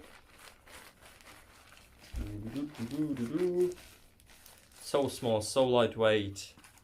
I carry this in my small backpack because it is so small and so lightweight that even if I on my little trip, although I know it's not necessary because obviously you can put a couple of branches under your head if you want. It's not something crucial, not something life-saving, not something you would really need. But I find it super practical and it makes your life so much more comfortable that I think it's actually worth it to have it even in the small backpack. Okay, well, I can leave this for next since I'm already talking about sleeping. Sleeping bag, I don't carry in my big bag. I'm in my small backpack. I carry one in my big backpack. Again, something I do believe that is worth investing a lot of money into. They can come to a lot of money. 5,000 Czech crowns, 200-300 Australian New Zealand dollar is a price where you can get already a good one. You can get some for triple that price. I wouldn't probably go that high. It depends how serious you are with your hiking and with your adventures. I think something like this is good enough. I don't even know what brand this is. I think I also found this in like a free stuff at a hostel or something. So I don't even know how expensive this one was. I'm very happy with it. I think it is not for winter. It's probably 3 seasons, spring, summer, autumn one. And I was reading the 15 light, blue dark, blue size L. Can't remember, I think it was relation on it that it's maybe for like comfort temperature 10 or something, which is just perfect for me for all those countries. If you're traveling to Scandinavia, Iceland or something, or any colder countries, or if you're even traveling within Europe, or like Central Europe or Northern Europe, especially in winter, you will need something better, obviously. For me, this is more than enough. Again, a hook on that so that I can carry it like actually on my luggage instead of in it. Yeah. And blue. Again, blue, like you noticed, I'm trying to have everything blue so that it all matches, you know. What I am carrying in my smaller backpack, and I know it's not blue, they didn't have any other color, and I like green too, I like all colors anyway, is this thing. It's called Cocoon, and I would like to pause here for a while because as this is actually quite expensive. I think it costed me between $100 and maybe even $200. I can't remember exactly. It is worth buying. I know it sounds like a lot of money for a stupid blanket, but it's made out of some kind of like Egyptian wool or whatever. and the characteristic of it is that it is very comfortable. It is super lightweight, and mainly it in winter it heats you up, and in summer it cools you down. So you can use it also inside of your backpack, inside of your sleeping bag, or you can just use this. Like I've been in most of the countries where it's warm, Fiji, Indonesia, Philippines. If I was sleeping in my in my hammock, I would use only this and nothing else. Also, it naturally repels insects for up to, I think it's like up to 50 washes, which is great. Like that's a long time. So yeah, I can't complain. That has saved my life a lot of times. And if you're like me, when you just like to have something over you, when you feel like more kind of like safer and more comfortable, brilliant thing. Because sometimes in a sleeping bag, Northern Territory of Australia, like in Darwin, even at night it's still 30-35 degrees at 3 in the morning, and before that even hotter. So you can't have anything really over you, but this you can. I like to carry with me in my small backpack also something to read. Believe You Can, The Power of a Positive Attitude from John Mason. I'm still in the middle of reading this book. It's very interesting, and I think you should read it too. The Power of Now is also another very popular backpacker's book that is just very thin and lightweight and just very consumable. Like you will just love to read those things. Something I forgot if I was going to mention it with the electronics, but I'm sure you will not hate me for mentioning it a little later, is this thing. It is called, I think they call it just Lucy. Lucy the Light. Yeah, Lucy, Lucy, I. Is like you can extend it, you can blow in it and extend it. I think it floats. And it's a solar light. You can recharge it. It serves as a power bank as well. And it's a really nice light. It does get a little heavier though, and it, as you can see, it's not small. But as a lantern, and I actually carry this even in my backpack. Reason being is that if I do happen to get lost somewhere without any power, this is solar. So it can give me the light, it can give me the kind of backup juice for my phone, camera if I really need to or whatever.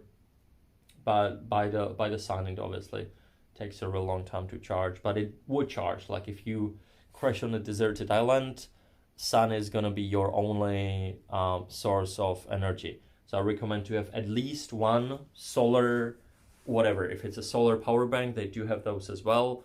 If it's a solar lantern like this or anything, but I have at least some sort of a device that you can transfer the solar energy into an electrical power. Food, always have some chocolate or like something that can give you quick energy that can save your life. Separately, I will mention the hygienical stuff, but toilet paper is something you should always have in your backpack. Since I'm already talking about the backpack now, medicine is something that you should always have in your backpack. But I will talk about medicine separately. With waterproof stuff, I always recommend again to have as much waterproof devices as you can, or be able to put them in a waterproof bag. Waterproof pens are something that you will find very useful, and just pens in general. Like the fact that you can do this with your pens is good. In a lot of countries, if you are going to visit a temple or something, they will not let you in, for example, in shorts. You can use your waterproof pens. And then obviously you need to have, and again, they will not let you in with short sleeve. You can have a long sleeve t-shirt, which will make you warmer as well, obviously. Or you can just carry your what is it called, raincoat. You can have one of those lighter ones. I have both the lighter one and I have like a thicker one as well. It's not necessarily thicker, it's just more durable, and it's not one of these one-use ones. Ferrino is a really good brand. What I would love to appreciate, what I would love to see on my future raincoats are some pockets. I've never seen a good raincoat with like any pockets. Just haven't. By the way, this seems like a good book too. At Home in the Earth, Seeking an Earth-Centered Spirituality. I don't know, I found it. I'm still looking forward to read that. What I find that might be useful, but who knows, is radio.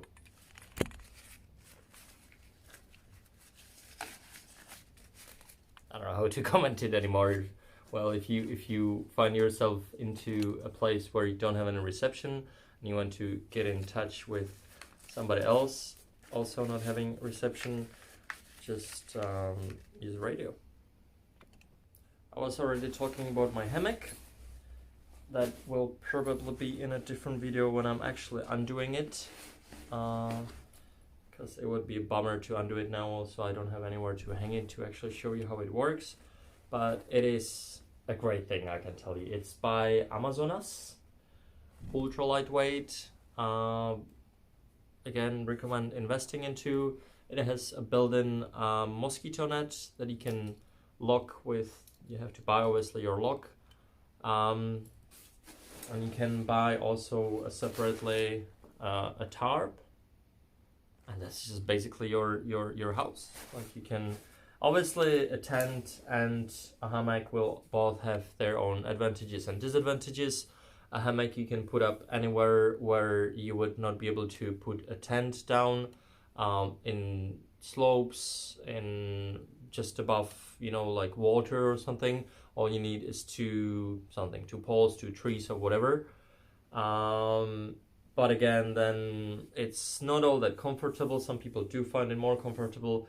That's up to you. I like the comfort of a tent where it's more like a kind of house.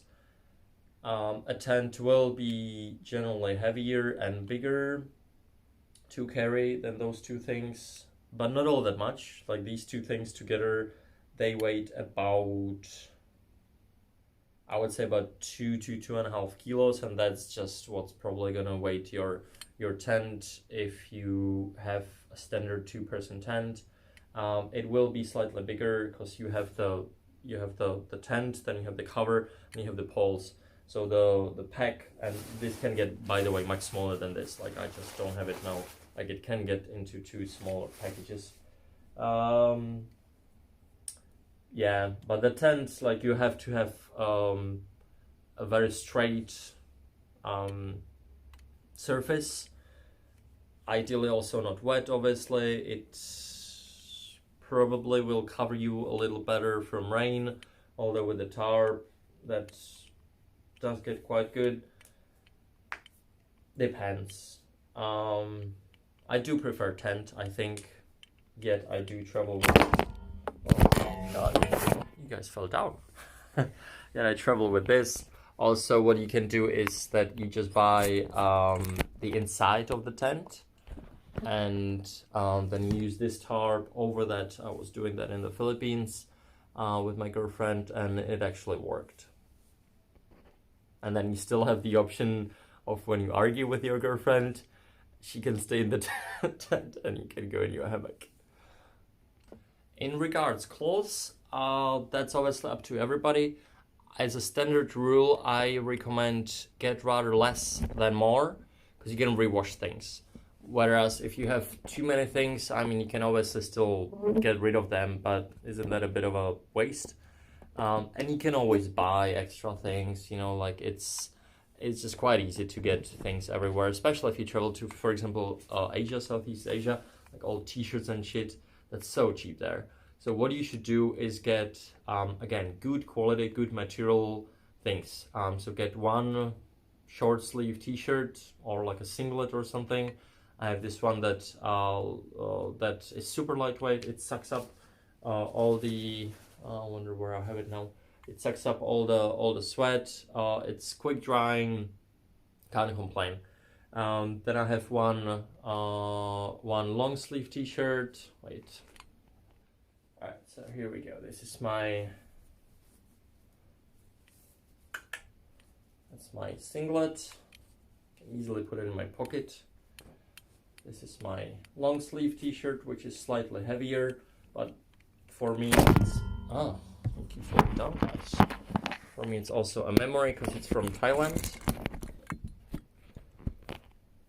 Yeah, that's better. And it has a hoodie. A hoodie is a good practical thing because you can cover your head as well if you get cold.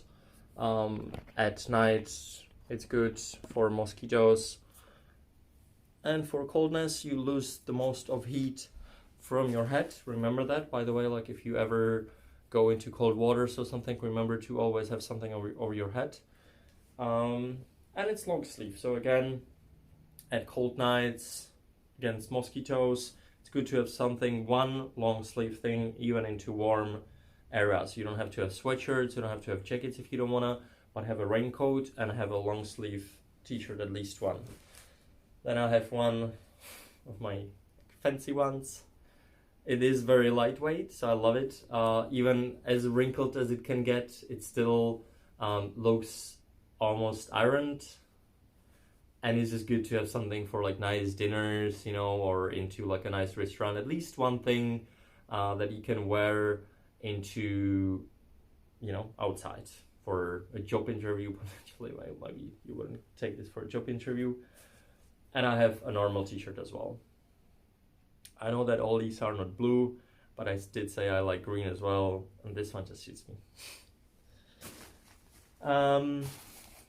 I put shirts and pants separately. How you can do it is that after you fold it, let's say blah blah blah, you fold it, and then you roll it. You roll it like this. This is how you save the most space. If you have your stuff rolled, you can buy by Eagle Creek an organizer like that is waterproof, rip proof. See, so even if I ripped it, it stays, so it's not rip proof, but it doesn't keep ripping. And then when you zip it in, you can make it smaller by using the secondary zip. So there's one zip to close it, and then the secondary zip to like make it compact. I think it's good. You can also carry it as a separate luggage if you really need to. So for example, if you have your stuff in this and they stop you like, hey, your stuff is too heavy, then you can just take this out. And technically it depends on the mood of the guy, but technically if you carry it in your hand, it shouldn't be all that much taken as a carry-on.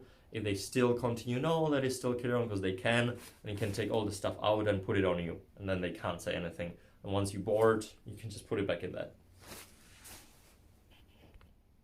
With sweatshirt, it's similar. Don't take too many. I personally would not take more than one. And it kind of doesn't even matter where you're going. Like if you're going into warm places, don't take any.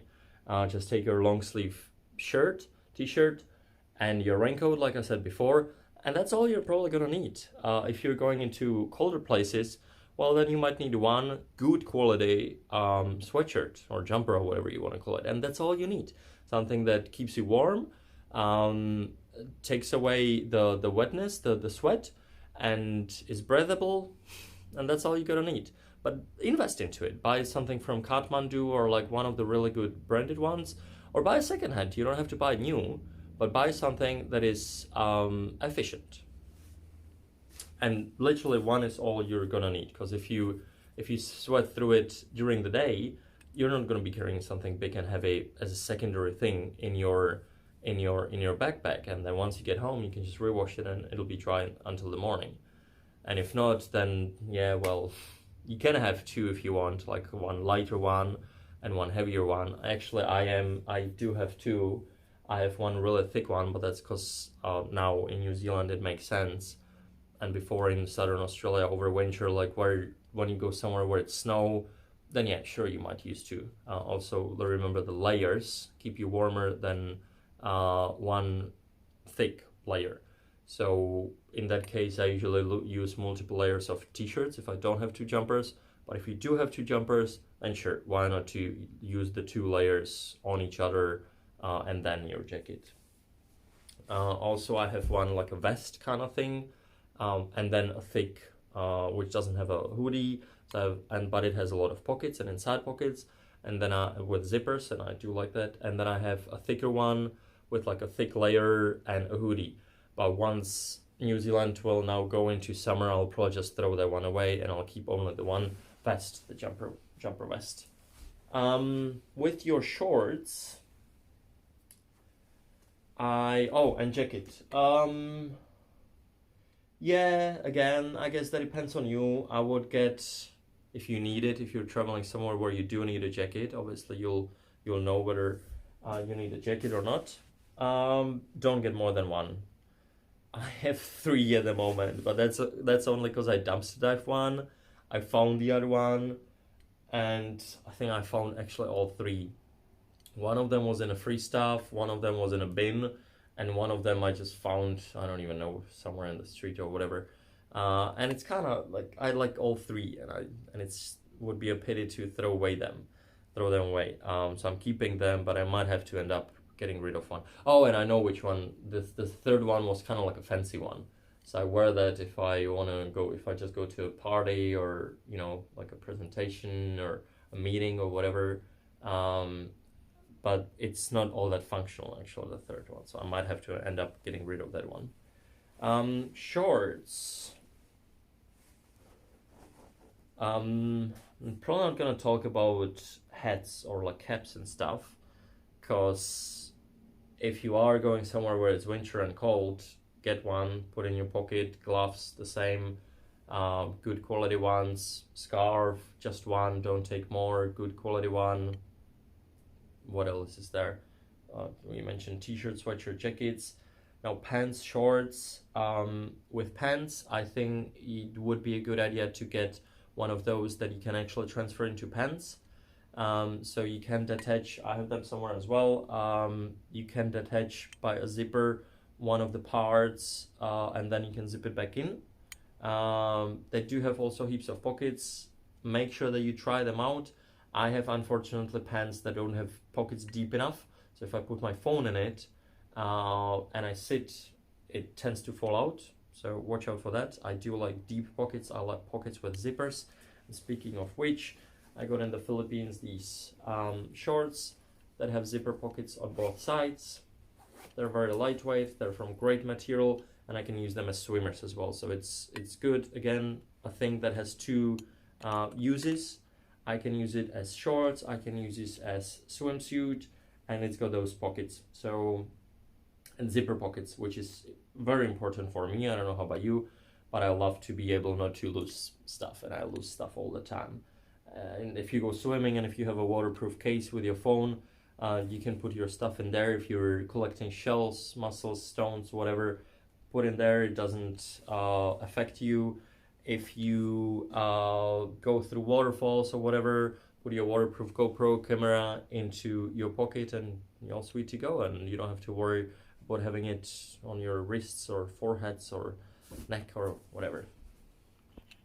With underwear, that's something I will leave up to you. I personally would recommend taking something, again, lightweight and good quality. It's with everything, basically. I keep repeating myself, which means that you can get thermos, but that's if you're going to winter. If you're anyway going to summer hot places, you want something that will suck up the sweat, the wetness, and keep you dry. And you can get, so for men, you can get the, what are they called? The ones that are kind of like this. I have one of these, but only one, because I can kind of use them as a swimsuit as well, technically. Then I usually like to use something like this, or you can get even the smaller ones. You can get thongs for men as well. And for girls, you can get thongs. Thongs have the good advantage that they're keep falling. That they're much more lightweight. But some people just find them uncomfortable because it's not comfy for their butts. Socks. Guess what? Lightweight and good quality. I recommend, and I can't get it nowhere in Australia nor New Zealand for some reason. I don't know why. But I can either order it from online, or I think I actually bought this in a shop in Czech Republic. DexShell and other companies sell waterproof socks. They're good. I don't know how to comment it more. Like waterproof socks, keep your feet dry. You can also get some lightweight pants like these. They're fancy. They're fancy. They're nice for movements. In regards shoes, I think you'll be fine just with sandals. If you're not going somewhere where it's snow, then you will probably need something a little bit more sturdy. Sandals will serve you good as flip-flops or instead of flip-flops, and you can take them hiking as well. You will struggle finding a job in flip-flops, safety and health and safety, whatever. In that case, you will need to find some other shoes. I recommend getting something black, because some companies will require it, some companies won't.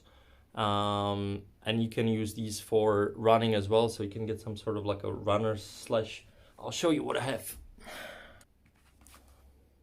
Typical sandals. Or then I go to this, which are like sneakers kind of thing. So I use them for exercising and running, but I also use them for work.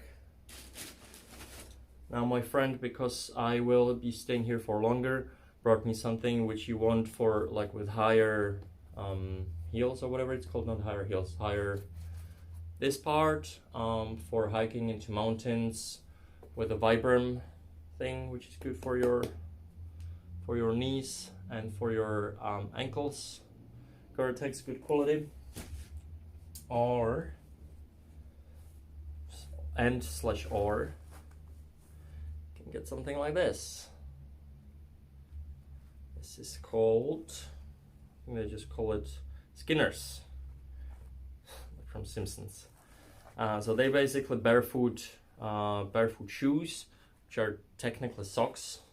They have this layer, and you can use them as shoes. They're washable. They're 80 grams, and I generally put them in my carry-on backpack, so that in case my normal shoes break down, or if I need an extra layer of protection, or even if I'm cold, if I again get lost, or I mean they can be used as socks as well. So if I go to sleep in my hammock, I can use that. What else? What else haven't we covered from clothing and such? Or shall we move to medicine already? By the way, this is the black towel I was talking about. So like a bigger one that will cover me all around if necessary, and I can lie on it. So because it's black, it attracts even more light and dries out even quicker. I almost forgot one of the most important things, power banks. I have 2.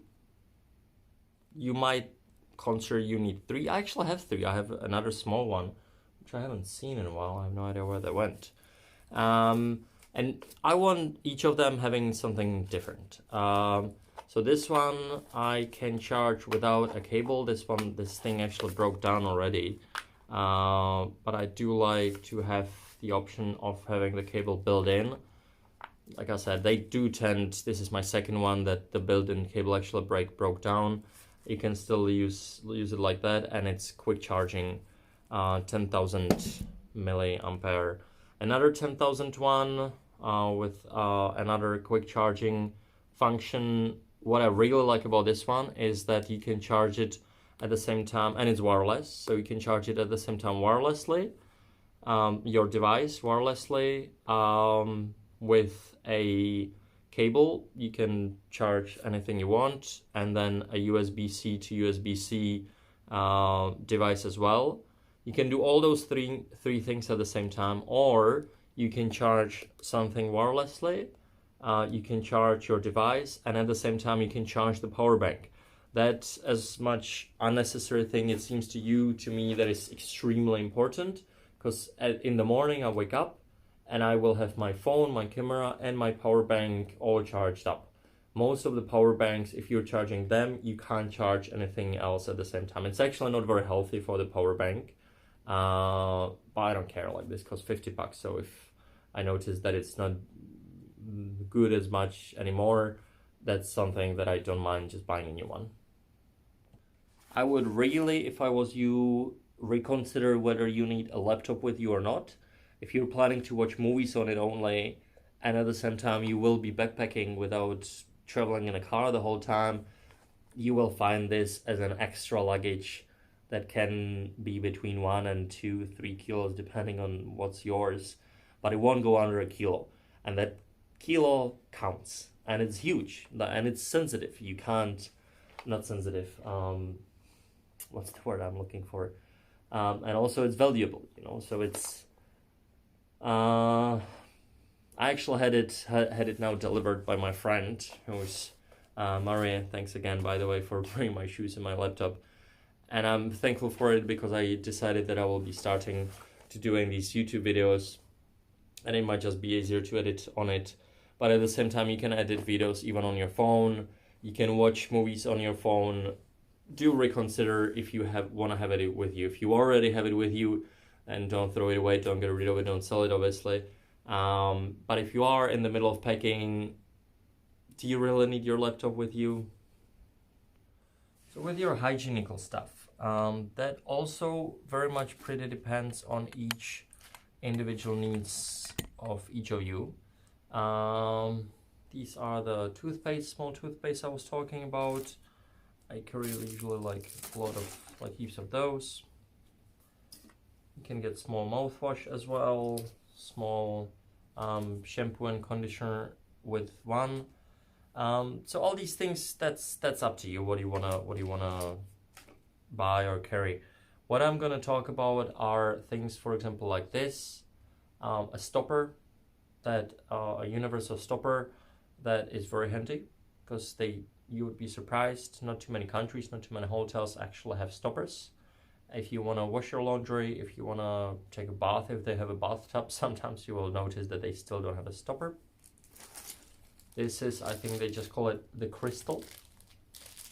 So that's a deodorant, natural deodorant that basically lasts forever. What it does is that it closes apparently the pores. So I'm not sure how healthy that actually is for the body.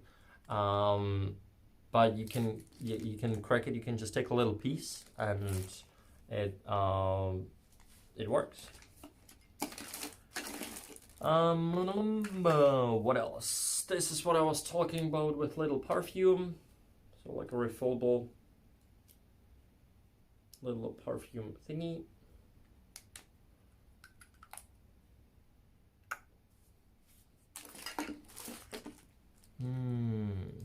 What else is worth mentioning? I think I already used up most of those things. A washer, super concentrated, helps keeps insects away. Biodegradable, multi-purpose outdoors wash concentrate, citronella. You can use it for. I used to have like some sort of nuts, crushed nuts. It was or something. And they could be used as a body soap, like a shower gel, for your hair, for washing dishes, for washing clothes. I love these multi-purpose thingies. Small mirror is quite handy for if a man is wanting to wash, shave their faces, putting in contact lenses or whatever else. If you think you will use it.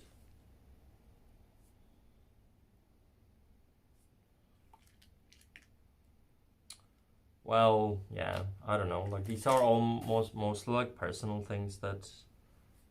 See, that's what I was talking about. Like you can just crack it into something small. Contact lenses. Okay, I think we can move to the medication. What do you reckon? And actually, I decided that with medication, rather than taking you through all medication that I have, because I'm a bit crazy with that, I do recommend having like a first aid kit and general medication that you will need.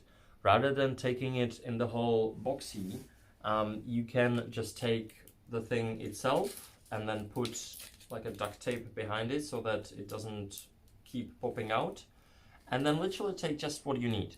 So have in your bigger backpack the whole thing, and then 2 of the last ones, something like this, in your smaller backpack, or I actually have some of them also sometimes in my hygienic bag. And just think what you might need for the specific purpose, for the specific trip that you're going in, obviously specifically for you as well. You always should have something for you as in first aid wise. So you should have plasters, you should have something against pain. So whether that's paracetamol or ibuprofen, I'm a bigger fan of ibuprofen because that is also an anti-inflammatory. So paracetamol is more against higher temperature fevers and against pain, but ibuprofen is also anti-inflammatory. It doesn't work all that much against higher temperatures and fevers, although it can as well. Aspirin is a way to go as well, but watch out, aspirin doesn't go well with other medication and you should be aware of that. So always try to scan your body what you might need for like different parts of your body when you're packing clothes as well. That's how I always do it. Well, firstly, you should make a list, by the way, and of anything, of clothes, of packing, of medication, and you can use always that list. That's what I always have, a list of packings to the ocean or like to the beach, a list of if I'm backpacking, a list of if I'm going to like a summer camp, you know, with kids or whatever, a list of if I'm going skiing for a week, for 2 weeks. And you will actually notice that for a week or 2 weeks, it's basically the same thing. And then if you're traveling for a year, you're taking exactly the same stuff as for a week. You're not going to take 300 pairs of undies or t-shirts or whatever. You're just going to take exactly the same what you're taking for a week, and then you're just reusing it, repacking it, and you can always buy things anywhere you go. And that applies to medication as well. So you should literally take exactly just what you're going to need in case, you know, like in case you're somewhere in the mountain. So you should have some sort of a, oh wait not, why, let's just take it out. Where did I put it? You should have some sort of plasters. And this is my medication. You don't, and that's just main bag. Then I have another bag in my small backpack. You don't have to go crazy like me. I was even taking some homeopathics with me originally, some vitamins. I mean, you don't need that stuff. And again, if you are taking vitamins, then don't take vitamin C with you. Take a multi-vitamin complex like Centrum, for example, or something like that, so that it covers all the range in one pill rather than something else. Try to take something as strong as possible so that with the same weight, you will get 500 milligrams of something rather than 100 milligrams, and then you can divide it into 5. It does have the disadvantage of it that you can never probably divide it exactly into 100 milligrams. But you can usually split it into halves and that half into quarters. So I have Panadol, paracetamol into 2 different, I don't know why I have 2, maybe I just had one already and accidentally bought another one. That's for your head, let's say. I do have ibuprofen as well. This is like a universal antibioticum. You can get that on antibiotics, you can get that on prescription, and it can kind of save your butt if you're in the middle of a jungle before you get to a doctor. I have something for my stomach, so I think this is called like black coal kind of thing. So against diarrhea you will need something, especially if you're traveling to Southeast Asia, believe me. And for maybe like digestion as well, or against gases. What is this? you can see, like, I don't even know what it is, but pack it like that. You might want to get something against allergies, even if you're not allergic. If you get stung by a jellyfish, except for the fact that you can use vinegar on it, they say also pee. Vinegar is better if you can. Pee has salt in it, so it might actually aggravate it. But if you don't have vinegar and still urinate on your jellyfish stinging, and use an allergic or anti-allergic pill, like Zyrtex, for example. It's good to have some seasickness medication, strepsils or something for your throat. And again, you know, this would be your main luggage.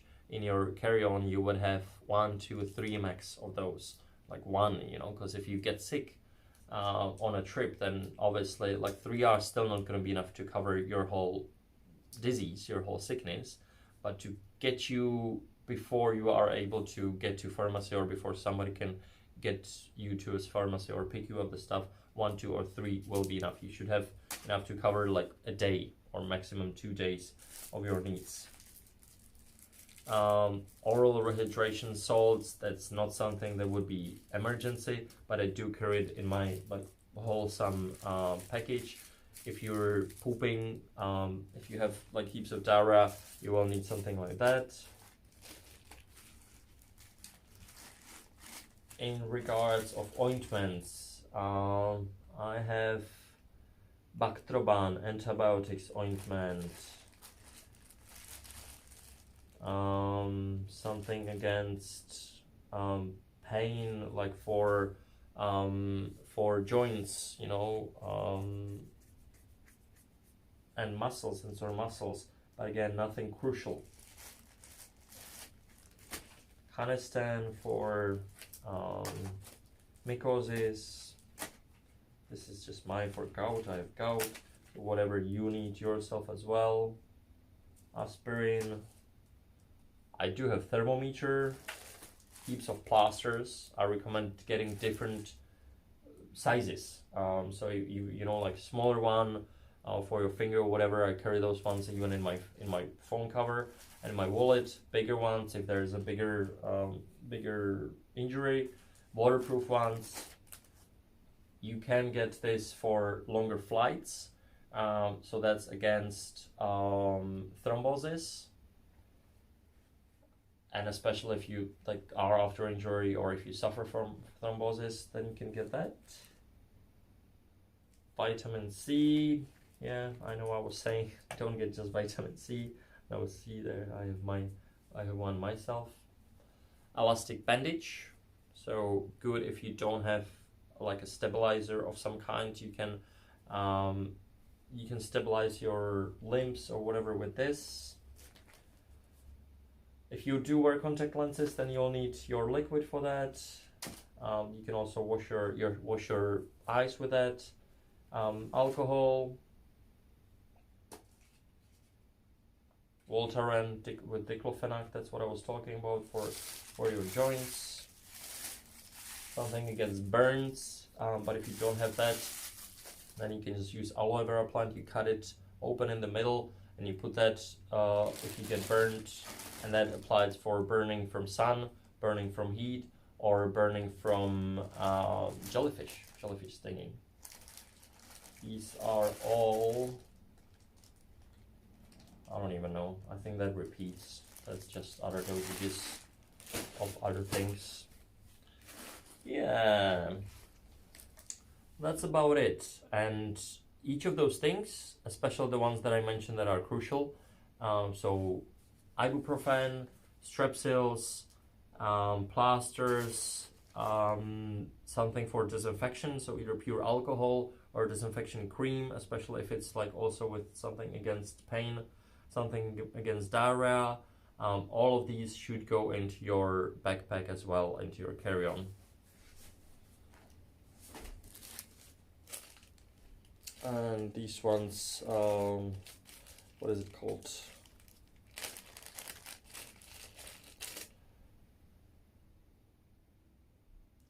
Can't remember. That's like when your stomach is upset, so after that to put the environment in your stomach back into place.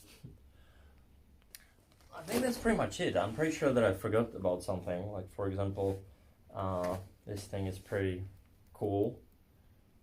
I think that's also from Life Venture, a belt that has an inside pocket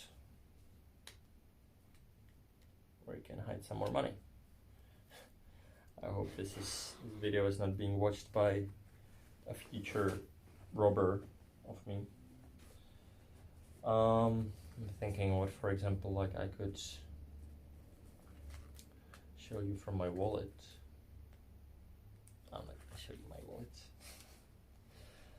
No, I don't know. I might recall of something else that I forgot.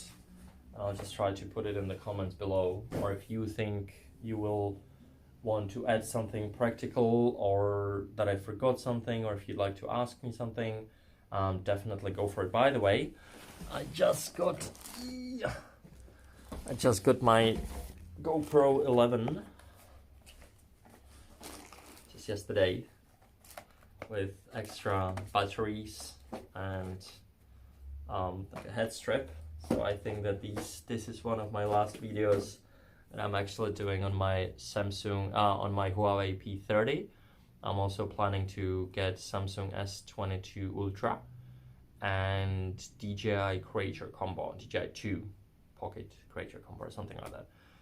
And yeah, I forgot, speaking of these devices, I also, but that's definitely, like, again, preference of me.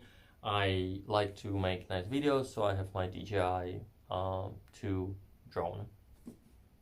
But it's heavy. Like, this is not obviously something that I would be recommending of what to pack with you. But I'm kind of, you know, covering of what I packed with me. It can give you an idea of what you might need or might not need. Alright, anyway, thanks for watching. I know this was a super long video. If you got it all the way to here, and thumbs up, you can give me thumbs as well. Thumbs up as well. Please subscribe, ring the notification bell, comment down below in whatever you think I could be doing different. I know that I'm still not great with all my videos. I'm learning. Please be patient with me when I grow, and grow with me. Thanks for watching, and see you on the next episode on Journey with Jakey. Love y'all!